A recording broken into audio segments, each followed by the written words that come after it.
ಶ್ರೀನಿವಾಸಪುರ ತಾಲೂಕಿನಲ್ಲಿ ಭಾರತೀಯ ಜನತಾ ಪಕ್ಷದ ಕಾರ್ಯಕರ್ತರು ಭರ್ಜರಿ ಸಂಭ್ರಮಾಚರಣೆ ನಡೆಸಿದರು.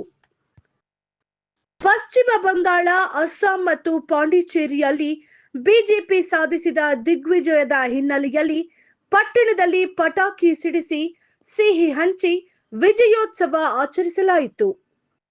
ಈ ಸಂದರ್ಭದಲ್ಲಿ ಮಾತನಾಡಿದ ಬಿಜೆಪಿ ತಾಲೂಕು ಮಂಡಳ ಅಧ್ಯಕ್ಷ ಆರ್.ಎನ್. ಚಂದ್ರಶೇಖರ್ ಅವರು, ಪ್ರಧಾನಿ ನರೇಂದ್ರ ಮೋದಿ ಅವರ ನೇತೃತ್ವದಲ್ಲಿ ಬಿಜೆಪಿ ಪಕ್ಷ ದೇಶದ ವಿವಿಧ ರಾಜ್ಯಗಳಲ್ಲಿ ಜಯ ಗಳಿಸುತ್ತಿರುವುದು ಹೆಮ್ಮೆಯ ಸಂಗತಿ ಎಂದರು.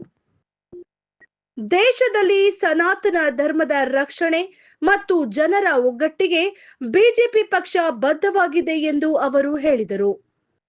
ಪಶ್ಚಿಮ ಬಂಗಾಳ, ಅಸ್ಸಾಂ ಮತ್ತು ಪಾಂಡಿಚೇರಿಯಲ್ಲಿ ಬಿಜೆಪಿ ಪಕ್ಷದ ಜಯದಿಂದ ಮುಂದಿನ ದಿನಗಳಲ್ಲಿ ಇನ್ನಷ್ಟು ರಾಜ್ಯಗಳಲ್ಲಿ ಪಕ್ಷ ಬಲಿಷ್ಠವಾಗಲಿದೆ ಎಂಬ ವಿಶ್ವಾಸ ವ್ಯಕ್ತಪಡಿಸಿದರು. ಕರ್ನಾಟಕದಲ್ಲೂ ಬಿಜೆಪಿ ತನ್ನ ಸಾಮ್ರಾಜ್ಯವನ್ನ ವಿಸ್ತರಿಸಲಿದೆ ಎಂದು ಅವರು ಅಭಿಪ್ರಾಯಪಟ್ಟರು. ಇದೇ ಸಂದರ್ಭದಲ್ಲಿ ಮೇ 9ರಂದು ನಡೆಯಲಿರುವ ಮಾಜಿ ಮುಖ್ಯಮಂತ್ರಿ ಬಿಎಸ್ ಯಡಿಯೂರಪ್ಪರವರ 50 ವರ್ಷದ ಸಾರ್ವಜನಿಕ ಜೀವನದ ಸಾಧನಾ ಸಮಾವೇಶಕ್ಕೆ ಎಲ್ಲರೂ ಭಾಗವಹಿಸುವಂತೆ ಕರೆ ನೀಡಿದರು. ಕಾರ್ಯಕ್ರಮದಲ್ಲಿ ಪಕ್ಷದ ಮುಖಂಡರು ಹಾಗೂ ಅನೇಕ ಕಾರ್ಯಕರ್ತರು ಭಾಗವಹಿಸಿ ಸಂಭ್ರಮಾಚರಣೆ ನಡೆಸಿದರು.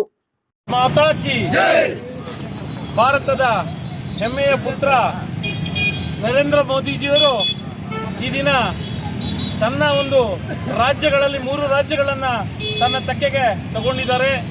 ಆ ಒಂದು ಶುಭ ಸಂದರ್ಭದಲ್ಲಿ ಈ ದಿನ ನಾವು ಶ್ರೀನಿವಾಸಪುರದಲ್ಲಿ ಈ ಒಂದು ವಿಜೃಂಭಣೆಯ ವಿಜಯೋತ್ಸವವನ್ನು ಆಚರಿಸ್ತಾ ಇದ್ದೀವಿ. ನಮ್ಮ ಪಕ್ಷದ ಎಲ್ಲ ಮುಖಂಡರುಗಳು, ಕಾರ್ಯಕರ್ತರು ಭಾಗವಹಿಸಿ ಈ ಒಂದು ವಿಜಯೋತ್ಸವವನ್ನು ಆಚರಿಸ್ಕೊಳ್ತಾ ಇದ್ದೀವಿ. ಪಶ್ಚಿಮ ಬಂಗಾಳದಲ್ಲಿ, ಮಣಿಪಾಲಲ್ಲಿ, ಅಸ್ಸಾಂನಲ್ಲಿ ಮತ್ತು ಪಾಂಡಿಚೇರಿಯಲ್ಲಿ ನಮ್ಮ ಬಿಜೆಪಿ ಪಕ್ಷ ವಿಜಯಶಾಲಿಯಾಗಿದೆ. ನಾವಲ್ಲಿ ನಮ್ಮ ಭಾರತೀಯ ಜನತಾ ಪಕ್ಷದ ಮುಖ್ಯಮಂತ್ರಿಗಳನ್ನು ಅತಿ ಶೀಘ್ರದಲ್ಲೇ ಕಾಣಲಿದ್ದೇವೆ. ನಮ್ಮ ಭಾರತ ದೇಶಕ್ಕೆ ಬೆನ್ನೆಲುಬಾಗಿ ನಮ್ಮ ಮೋದಿಜಿಯವರು ನಿಂತಿರೋದು ಇಡೀ ದೇಶದಲ್ಲಿ ಒಂದು ನಮ್ಮ ಸನಾತನ ಧರ್ಮವನ್ನು ಕಾಪಾಡಲು ಮತ್ತು ನಮ್ಮ ಎಲ್ಲ ಒಗ್ಗಟ್ಟನ್ನು, ಎಲ್ಲ ಜನತೆಗೂ ಒಗ್ಗಟ್ಟನ್ನು ರೂಪಿಸಿಕೊಳ್ಳಲು, ಎಲ್ಲ ಜನತೆ ಒಂದಾಗಿ ಬಾಳಲು, ಯಾವುದೇ ಪಕ್ಷ ಭೇದ ಮರೆತು ಎಲ್ಲರೂ ಒಂದುಗೂಡಿ ನಮ್ಮ ಪಶ್ಚಿಮ ಬಂಗಾಳದಲ್ಲಿ ಭಾರತೀಯ ಜನತಾ ಪಕ್ಷವನ್ನ ನಮ್ಮ ಸನಾತನ ಧರ್ಮ ಗೆಲ್ಲಿಸಿಕೊಟ್ಟಿದೆ. ಅದೇ ರೀತಿಯಾಗಿ ಪುದುಚೇರಿಯಲ್ಲಿ ತನ್ನ ಒಂದು ವಿಜಯೋತ್ಸವವನ್ನು ಹ್ಯಾಟ್ರಿಕ್ ಅನುಭವಿಸಿದೆ ಮತ್ತು ಅಸ್ಸಾಂನಲ್ಲಿ ಕೂಡ ಹ್ಯಾಟ್ರಿಕ್ ಅನ್ನು ಅನುಭವಿಸಿ ನಮ್ಮ ಭಾರತ ದೇಶದಲ್ಲಿ ಮತ್ತೊಮ್ಮೆ ಇಡೀ ಭಾರತ ದೇಶ ಕೇಸರಿಮಯ ಆಗುವ ಸಂದರ್ಭ ಬರ್ತಾ ಇದೆ. ಎಲ್ಲ ಕಡೆ ನಮ್ಮ ಶ್ರೀನಿವಾಸಪುರ ಮತ್ತು ಕರ್ನಾಟಕದಲ್ಲಿ ಕೂಡ ಭಾರತೀಯ ಜನತಾ ಪಕ್ಷ ಮುಂದಿನ ದಿನಗಳಲ್ಲಿ ತನ್ನ ಸಾಮ್ರಾಜ್ಯವನ್ನು ಸ್ಥಾಪಿಸುತ್ತೆ. ಎಲ್ಲರೂ ಆನಂದದಿಂದ ನಮ್ಮ ಭಾರತೀಯ ಜನತಾ ಪಕ್ಷವನ್ನ ಮತ್ತು ನಮ್ಮ ಸನಾತನ ಸಂಸ್ಕೃತಿಯನ್ನು ಉಳಿಸಿಕೊಳ್ಳೋದಕ್ಕೆ, ಬೆಳೆಸಿಕೊಳ್ಳೋದಕ್ಕೆ ನಾವು ಭಾರತೀಯ ಜನತಾ ಪಕ್ಷಕ್ಕೆ ಬೆಂಬಲವಾಗಿ ನಿಲ್ಲಬೇಕು. ಪ್ರತಿಯೊಬ್ಬರು ತಮ್ಮ ಬೆಂಬಲವನ್ನ ಭಾರತೀಯ ಜನತಾ ಪಕ್ಷಕ್ಕೆ ಸೂಚಿಸಬೇಕು.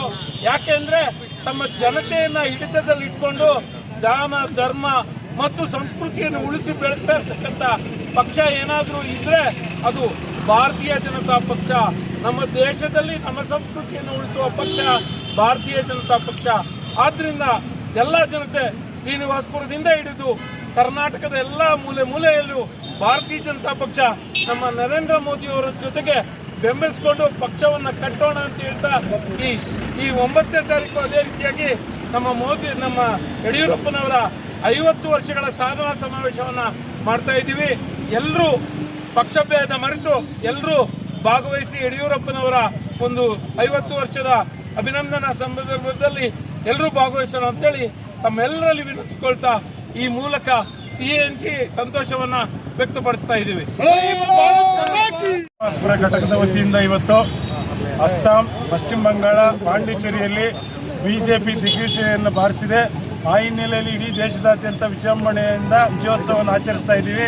ಶ್ರೀನಿವಾಸಪುರದಲ್ಲೂ ಕೂಡ ಎಲ್ಲ ಬಿಜೆಪಿ ಮುಖಂಡರು ಎಲ್ಲ ಸಾರ್ವಜನಿಕರ ಸಮ್ಮುಖದಲ್ಲಿ ಇವತ್ತು ಪಟಾಕಿ ಸಿಡಿಸಿ ಸಿಹಿ ಹಂಚೋದ್ರ ಮುಖಾಂತರ ಪಶ್ಚಿಮ ಬಂಗಾಳ, ಅಸ್ಸಾಂ ಪಾಂಡಿಚೇರಿಯಲ್ಲಿ ಬಿಜೆಪಿ ಪತಾಕೆಯನ್ನು ಹಾರಿಸಿದ್ದಕ್ಕಾಗಿ ಎಲ್ಲ ದೇಶದ ಅಸ್ಸಾಂನ ಮತ್ತು ಪಶ್ಚಿಮ ಬಂಗಾಳ ಮತ್ತು ಪಾಂಡಿಚೇರಿ ಜನತೆಗೆ ಬಿಜೆಪಿಯಿಂದ ಅನಂತ ಕೃತಜ್ಞತೆಗಳನ್ನು ಅರ್ಪಿಸ್ತಾ ಇದ್ದೀವಿ. ಮುಂದೆ ಮೋದಿ ನೇತೃತ್ವದಲ್ಲಿ ಬರುವ 2028ಕ್ಕೂ ಸಹ ಕರ್ನಾಟಕದಲ್ಲಿ ಬಿಜೆಪಿ ಬರಲಿದೆ ಅಂತ ಈ ಮೂಲಕ ನಾವು ಆಶಿಸ್ತಾ ಇದ್ದೀವಿ. ಎಲ್ಲರ ಆಶೀರ್ವಾದ ಇರಲಿ ಅಂತ ಈ ಮೂಲಕ ಕೋರ್ತಾ ಇದ್ದೀವಿ.